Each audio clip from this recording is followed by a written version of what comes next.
আভার বিয়ের সময় বরপক্ষ ও কন্যাপক্ষের মধ্যে কি একটা মতান্তর হয়েছিল, কিন্তু দুই পক্ষই ভদ্রলোক, তাই মতান্তর ঝগড়ায় পরিণত হয়নি।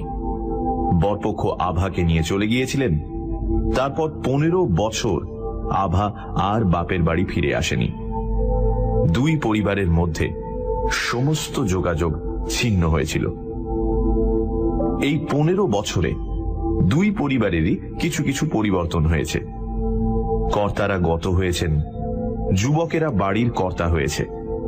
যারা ছোট ছিল তারা যৌবন প্রাপ্ত হয়েছে। আভার বিয়ের সময় কি নিয়ে মনোমালিন্য ঘটেছিল তাও বোধ করি কারুর মনে নেই। তবু দুই পক্ষের মাঝখানে দূরত্বটা যেন মনোযোগের অভাবেই আগের মতোই রয়ে গিয়েছিল। আভার ছোট ভাই দেবু আভার চেয়ে 7-8 বছরের ছোট। তার বয়স এখন 25-26 বছর। সে ফৌজি দলের লেফটেন্যান্ট, এই মুহূর্তে পুনায় আছে। হঠাৎ কাজের উদ্দেশ্যে তাকে কয়েকদিনের জন্য কলকাতায় আসতে হলো, এবং এসেই তার মনে পড়ে গেল দিদির শ্বশুরবাড়ি কলকাতায়। দেবু জীবনটা যদিও পশ্চিমাঞ্চলেই কাটিয়েছে, তবু কলকাতা তার অপরিচিত নয়। ছেলেবেলায় কয়েকবার এসেছে, কিন্তু তখন সে স্বাধীন ছিল না। এখন স্বাধীন। দিদিকে দেখবার জন্য তার মন উৎসুক হয়ে উঠল। দিদির শ্বশুরবাড়ির ঠিকানা তার জানা ছিল, শোভাবাজারের নামজাদা গোষ্ঠী। সে হোটেলে জিনিসপত্র রেখে বিকেলবেলা বেরুল। অবশ্য দিদির শ্বশুরবাড়িতে সে সমাদর পাবে কিনা সন্দেহ, কিন্তু নাই বা পেল সমাদর। সে একবার দিদিকে দেখেই চলে আসবে। দিদির বিয়ের সময় কচি মুখখানি তার মনে আঁকা আছে। দিদির চেহারা এখন কেমন হয়েছে কে জানে। দেবুর চেহারা অনেকটা বদলে গেছে। দিদি কখনোই তাকে চিনতে পারবে না।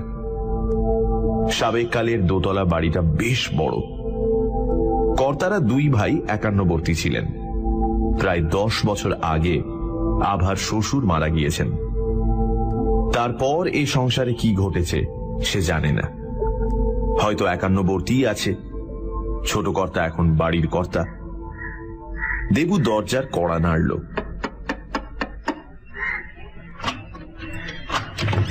কিছুক্ষণ পরে দরজা খুলে দিল একটি মেয়ে, কিন্তু মিলিটারি পোশাক পরা অপরিচিত ব্যক্তিকে দেখে তার মুখের হাসি মিলিয়ে গেল।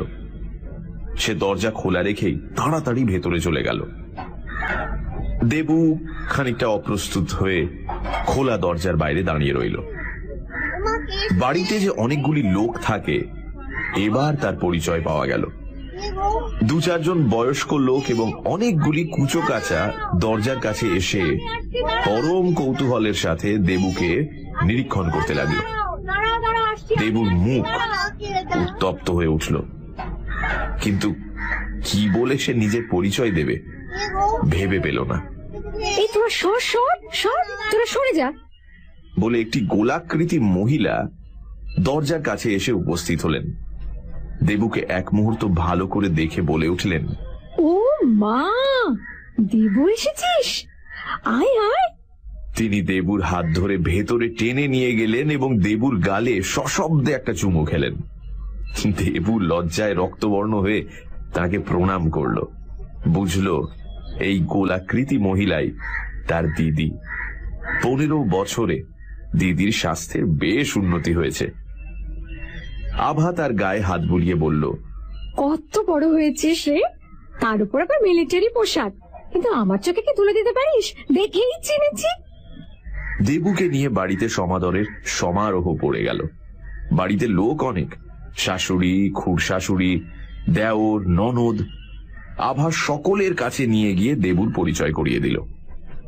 দেবু দেখল আভাই বাড়ির গৃহিণী।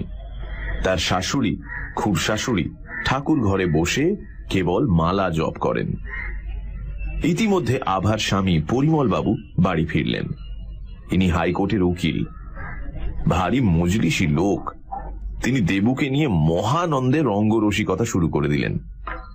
দেবু অবাক হয়ে ভাবতে লাগলো, এমন লোকগুলোর সঙ্গে এতদিন বিচ্ছেদ ছিল কিসের জন্য? গল্প করতে করতে সন্ধে হয়ে এলো। আভা এসে বলল, এই দেবু, আজ তুই যেতে পারবি না, কিন্তু রাত্রিরে খাওয়া দাওয়া করে এখানেই শুয়ে থাকবি।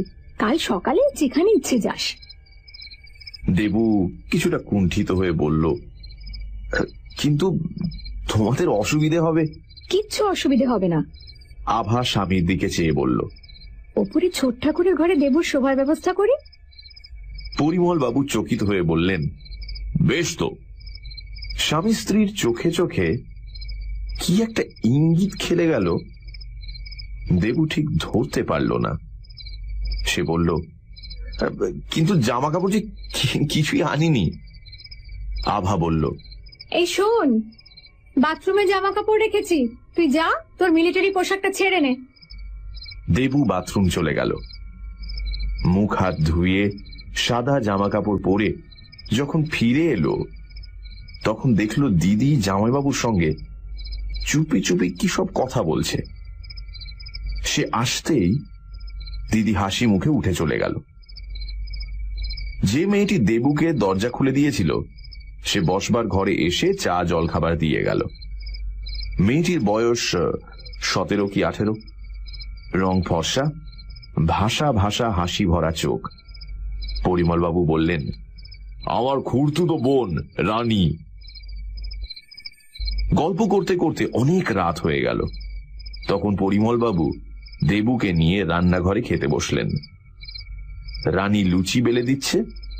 আভা গরম গরম লুচি ভেজে পাতে দিতে লাগলো। দেবু রানীর লুচি বেলা দেখতে দেখতে মনে মনে ভাবল, বেশ মেয়েটা। খাওয়া দাওয়ার পর মুখ ধুতে ধুতে দেবু শুনতে পেল দিদি খাটো গলায় রানীকে বলছে, এই শোন, ওপরে যা, ছোট ঠাকুরকে বল আমার ভাই এসেছে, আজ রাত্রির জন্য যেন ঘরটা উনি ছেড়ে দেন। শুনে দেবু বুঝল তার জন্য কোনো বৃদ্ধকে ঘর ছাড়া করা হচ্ছে। সে মনে মনে অস্বস্তি বোধ করল, কিন্তু এখন আর আপত্তি করে লাভ নেই। রানী সিঁড়ি দিয়ে উপরে উঠে গেল এবং পরক্ষণেই নেমে এসে আভার দিকে ঘাড় নাড়ল। আভা বলল, এই দেবু, রাত হয়েছে, শুয়ে পড় গিয়ে। আমি বাপু মোটা মানুষ, সিঁড়ি ভাঙতে পারবো না। রানী, তুই আরেকবার ওপরে যা, দেবুকে ঘরটা দেখিয়ে দিয়ে আয় লক্ষ্মীটি। রানী তখন দেবুর দিকে একবার কটাক্ষপাত করে আবার সিঁড়ি দিয়ে উপরে উঠতে লাগল। দেবু তাকে অনুসরণ করল। সিঁড়ি বেশি চওড়া নয়, অর্ধেকটা উঠে উল্টো দিকে ঘুরে গেছে। দেবু অর্ধেক পথ উঠে দেখল একজন বৃদ্ধ ভদ্রলোক ওপর থেকে নিচে নেমে আসছেন। রানী সিঁড়ির মাঝখানের চত্বরে দাঁড়িয়ে পড়ল। দেবুও দাঁড়াল। বৃদ্ধ ভদ্রলোকের গায়ে বেগুনি রঙের বালাপোষ, পায়ে কটকি চটি, মাথার চুল সাদা। অল্প আলোয় মুখ চোখ ভালো দেখা গেল না। তিনি দেবুর মুখের উপর দৃষ্টি রাখলেন, তারপর নিঃশব্দে সিঁড়ি দিয়ে নিচে নেমে গেলেন। রানী আবার উপরে উঠতে লাগল, দেবু পেছন পেছন। দোতলায় উঠে রানী কোনো কথা বলল না, কেবল আঙুল দিয়ে একটা খোলা দরজা দেখিয়ে দিয়ে তাড়াতাড়ি নেমে গেল। ঘরে আলো জ্বলছে। দেবু ঘরে প্রবেশ করে দেখল ঘরটি পরিপাটিভাবে সাজানো। খাটের উপর ধবধবে বিছানা পাতা। বিছানার পায়ের দিকে একটি রঙিন সুজনি পাট করা রয়েছে। দেয়ালে একটা বড় ফটোগ্রাফ টাঙানো। দেবু কাছে গিয়ে দেখল যে বৃদ্ধ সিঁড়ি দিয়ে নেমে গেলেন, এটা তারই ফটো। শান্ত প্রসন্ন মুখ, চোখের দৃষ্টি জীবন্ত। দিদি যাকে ছোট ঠাকুর বলে উল্লেখ করল, ইনি নিশ্চয়ই তিনি। কিন্তু ঘরের একটা বৈশিষ্ট্য লক্ষ্য করে মনে মনে একটু বিস্মিত হল দেবু। ঘরের বাতাস বন্ধ। বাতাসে একটা মেটে মেটে গন্ধ। অনেক দিন ঘর বন্ধ থাকলে যেমন গন্ধ হয়, ঠিক সেরকম। দেবু জানলা খুলে দিল, দরজা ভেজিয়ে দিল, তারপর খাটের পাশে বসে সিগারেট ধরালো। আজকের নতুন অভিজ্ঞতাগুলি সে মনের মধ্যে গুছাতে আরম্ভ করল। সানডে সাসপেন্স, শুধুমাত্র রেডিও মির্চি 98.3 FM এ। It's hot.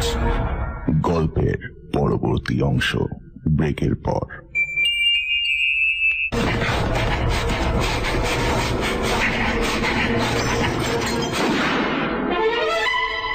সানডে সাসপেন্স, শুধুমাত্র রেডিও মির্চি 98.3 FM এ।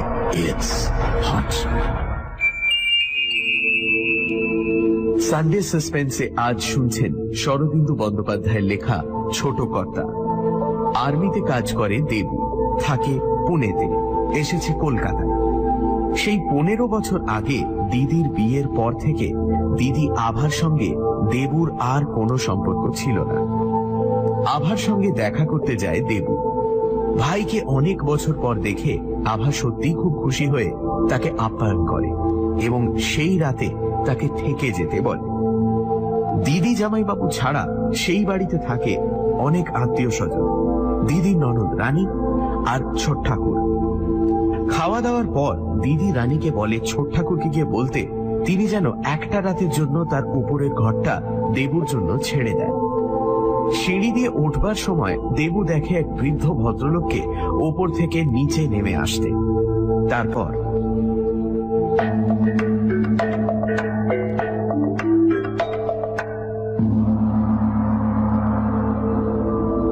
দিদি সুখে আছে, শ্বশুর বাড়ির সঙ্গে একেবারে মিশে গেছে। কি মোটাটাই না হয়েছে, কিন্তু মুখের ছেলে মানুষই ভাব না, এখনো যায়নি। পরিমল বাবুও চমৎকার লোক, আর রানী, বাংলাদেশের মেয়েগুলো তো বেশ ভালো। এরা সকলেই সহজ স্বাভাবিক মানুষ, বড় সুখের একটি একান্নবর্তী পরিবার। দেবু নিঃশ্বাস ফেলল। আবার কতদিনে এদের সঙ্গে দেখা হবে কে জানে।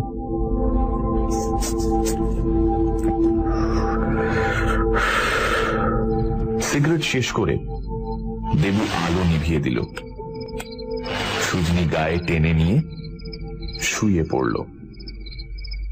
খোলা জানলা দিয়ে রাস্তার আলো চোরের মতো তেরছা ভাবে হাত বাড়িয়েছে। ঘর একেবারে অন্ধকার নয়। দেবু ঘুমিয়ে পড়ল।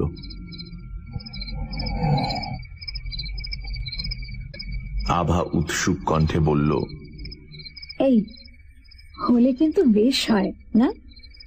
পরিমল বাবু বললেন, দেবুকে নেড়ে চেড়ে দেখলাম, ছেলেটা খুব ভালো। আভা গর্ব অনুভব করে বলল, আমার ভাই ভালো ছেলে হবে না? এখন কাকা রাজি হলেই হয়। পরিমল বাবু বললেন, হ্যাঁ, অনেক সম্বন্ধই তো করলাম, কিন্তু কাকার পছন্দ হলো না। এবার দেখা যাক। বলে তিনি পাশ ফিরে শুলেন। রাত আন্দাজ 3টের সময় দেবুর ঘুম ভেঙে গেল। সে অনুভব করল ঘরের মধ্যে কেউ যেন ঘুরে ফিরে বেড়াচ্ছে। কিছুক্ষণ শুয়ে থেকে সে খাটে উঠে বসল। অল্প অন্ধকারে মনে হল কে যেন দরজা একটু ফাঁক করে নিঃশব্দে বাইরে বেরিয়ে গেল। আরো কিছুক্ষণ বসে থেকে দেবু উঠল।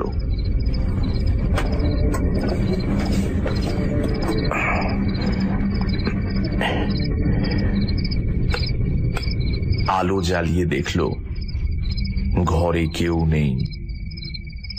তখন সে দরজায় হুড়কো লাগিয়ে আবার আলো নিভিয়ে শুয়ে পড়ল। দ্বিতীয়বার দেবুর ঘুম ভাঙল তখন 4টে বেজে গেছে, ভোর হয়ে আসছে। সে চোখ মেলে দেখল যে বৃদ্ধটিকে সে সিঁড়িতে দেখেছিল তিনি খাটের পাশে ঝুঁকে এক দৃষ্টে তার মুখের দিকে চেয়ে আছেন।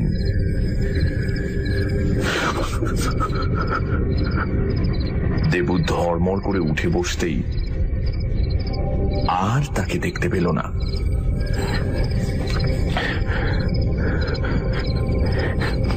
খাট থেকে নেমে দেবু সুইচ টিপে আবার আলো জ্বালল। ঘরে কেউ নেই। দরজার হুড়কো আগের মতোই লাগানো রয়েছে। দেবুর হঠাৎ গা ছমছম করে উঠল। সে হুড়কো খুলে বাইরে উঁকি মারল। বাইরেও কেউ নেই। সারা বাড়ি ঘুমোচ্ছে। তখন সে বৃদ্ধের ছবির দিকে তাকালো। বৃদ্ধ প্রসন্ন অপলক চোখে তার দিকে তাকিয়ে আছেন। সিগারেট ধরিয়ে দেবু জানলার কাছে গিয়ে দাঁড়ালো। কি ব্যাপার, ভূতুড়ে কাণ্ড নাকি? কিংবা হয়তো তারই মাথা গরম, ভুলভাল চিন্তা আসছে মাথায়। জানলার পাশে একটা আরাম কেদারা ছিল। দেবু সিগারেট ফেলে দিয়ে তাতে একটু লম্বা হলো। আর ঘুমের চেষ্টা বৃথা। সকাল হতে আর দেরি নেই। হ্যাঁ রে, রাত্রিরে কি ঘুম হয়নি? দেবু চোখ মেলে দেখল ঘরে সকালের আলো ঝলমল করছে। দিদি চায়ের পেয়ালা হাতে নিয়ে তাকে ডাকছে।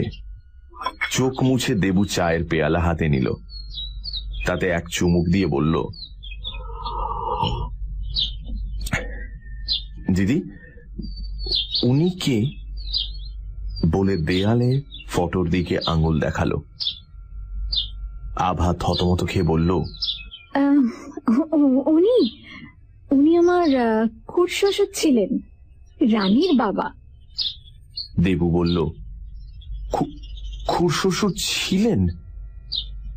তার মানে?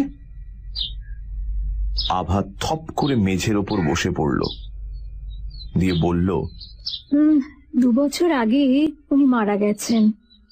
দেবু বলে উঠল, সে কি? ওকে যে আমি কাল রাত্রে দেখেছি। ও মা, তুই দেখেছিস? আভা কিছুক্ষণ চেয়ে তাকিয়ে রইল। মারা গেছেন বটে, কিন্তু উনি আছেন।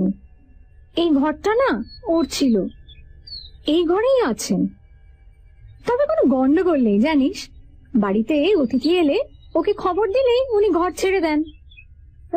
তা তুই ভয় পাসনি তো? দেবু বলল, না, ভয় পাবো কেন? কিন্তু সত্যি আছেন?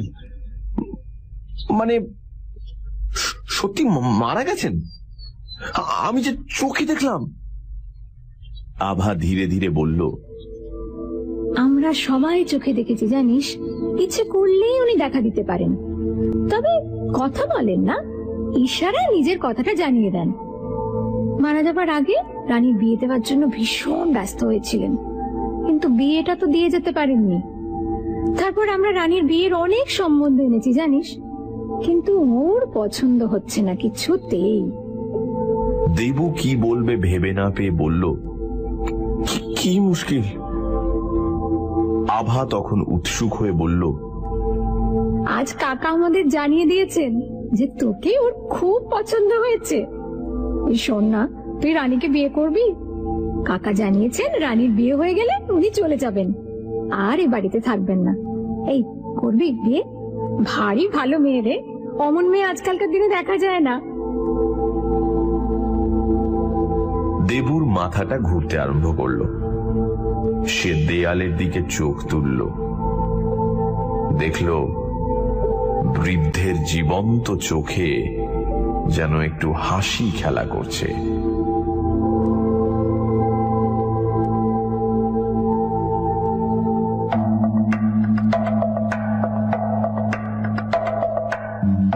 শুনছিলেন ছোট কর্তা, রচনা শরদিন্দু বন্দ্যোপাধ্যায়, গল্প পাঠে মীর, আভার ভূমিকায় ইন্দ্রাণী, গল্পের সূত্রধার দীপ, শব্দগ্রহণ, আবহ সঙ্গীত এবং স্পেশাল এফেক্টসে রিচার্ড, পরিকল্পনা ও পরিচালনায় ইন্দ্রাণী।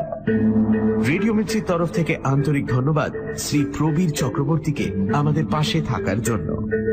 আগামী সপ্তাহে ঠিক এই সময় আরো একটি রোমাঞ্চকর গল্প নিয়ে হাজির হবে সানডে সাসপেন্স। এর মধ্যে কেউ যেন ঘুরে ফিরে বেড়াচ্ছে। কিছুক্ষণ শুয়ে থেকে সে খাটে উঠে বসল। অল্প অন্ধকারে মনে হলো কে যেন দরজা একটু ফাঁক করে নিঃশব্দে বাইরে বেরিয়ে গেল। আরো কিছুক্ষণ বসে থেকে দেবু উঠল।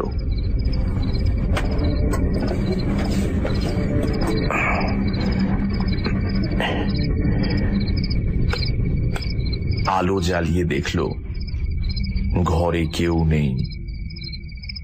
তখন সে দরজায় হুড়কো লাগিয়ে আবার আলো নিভিয়ে শুয়ে পড়ল। দ্বিতীয়বার দেবুর ঘুম ভাঙল তখন 4টে বেজে গেছে, ভোর হয়ে আসছে। সে চোখ মেলে দেখল যে বৃদ্ধটিকে সে সিঁড়িতে দেখেছিল তিনি খাটের পাশে ঝুঁকে এক দৃষ্টে তার মুখের দিকে চেয়ে আছেন।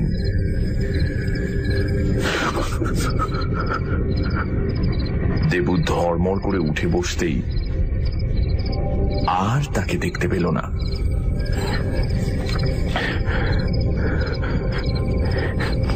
খাট থেকে নেমে দেবু সুইচ টিপে আবার আলো জ্বালল।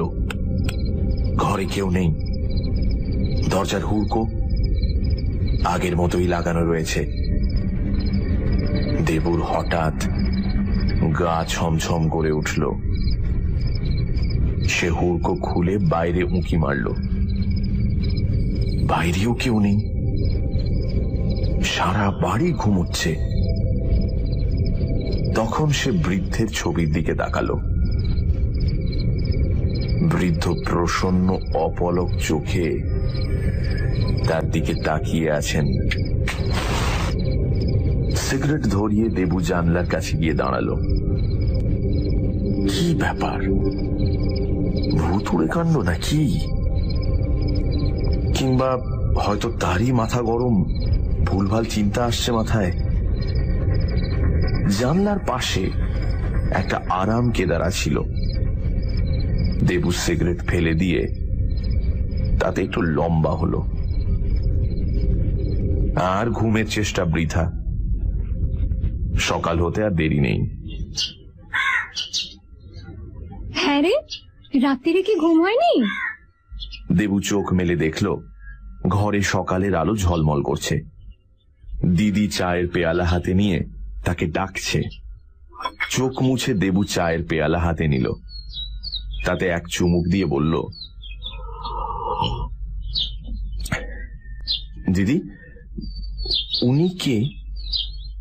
বলে দেয়ালে ফটোর দিকে আঙুল দেখালো। আভা থতমত খেয়ে বলল, উনি উনি আমার খুড়শ্বশুর ছিলেন, রানীর বাবা। দেবু বলল, খুড়শ্বশুর ছিলেন? তার মানে?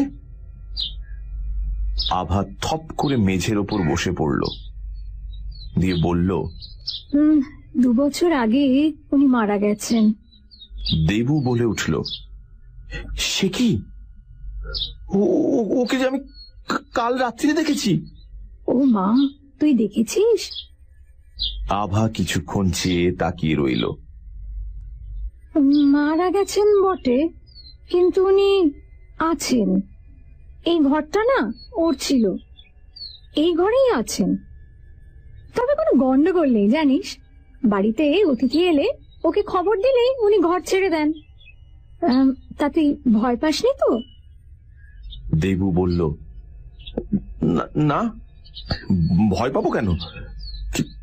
কিন্তু সত্যি আছেন, মানে সত্যি মারা গেছেন? আমি যে চোখে দেখলাম।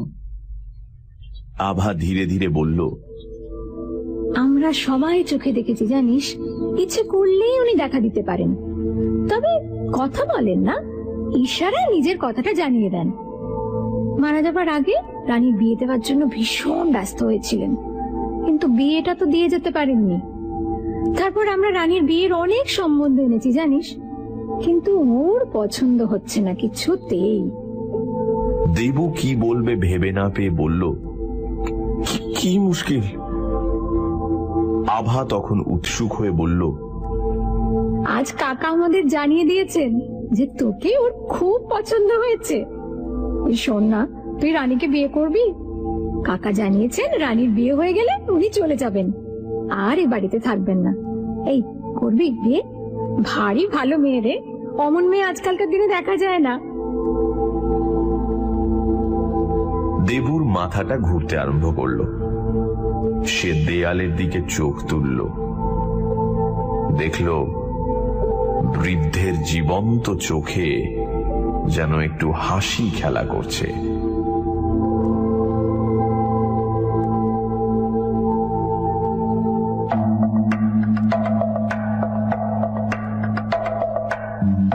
শুনছিলেন ছোট কর্তা, রচনা শরদিন্দু বন্দ্যোপাধ্যায়, গল্প পাঠে মীর, আভার ভূমিকায় ইন্দ্রাণী, গল্পের সূত্রধার দীপ, শব্দগ্রহণ, আবহ সঙ্গীত এবং স্পেশাল এফেক্টসে রিচার্ড, পরিকল্পনা ও পরিচালনায় ইন্দ্রাণী। রেডিও মির্চির তরফ থেকে আন্তরিক ধন্যবাদ শ্রী প্রবীর চক্রবর্তীকে আমাদের পাশে থাকার জন্য। আগামী সপ্তাহে ঠিক এই সময় আরো একটি রোমাঞ্চকর গল্প নিয়ে হাজির হবে সানডে সাসপেন্স।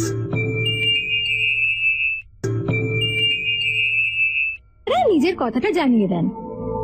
মারা যাবার আগে রানীর বিয়ে দেওয়ার জন্য ভীষণ ব্যস্ত হয়েছিলেন, কিন্তু বিয়েটা তো দিয়ে যেতে পারেননি। তারপর আমরা রানীর বিয়ের অনেক সম্বন্ধ এনেছি জানিস, কিন্তু ওর পছন্দ হচ্ছে না কিছুতেই। দেবু কি বলবে ভেবে না পেয়ে বলল, কি মুশকিল? আভা তখন উৎসুক হয়ে বলল, আজ কাকা আমাদের জানিয়ে দিয়েছেন যে তোকে ওর খুব পছন্দ হয়েছে। শোন না, তুই রানীকে বিয়ে করবি। কাকা জানিয়েছেন রানীর বিয়ে হয়ে গেলে উনি চলে যাবেন, আর এ বাড়িতে থাকবেন না। এই করবি বিয়ে? ভারী ভালো মেয়ে রে, অমন মেয়ে আজকালকার দিনে দেখা যায় না। দেবুর মাথাটা ঘুরতে আরম্ভ করলো। সে দেয়ালের দিকে চোখ তুলল, দেখল বৃদ্ধের জীবন্ত চোখে যেন একটু হাসি খেলা করছে।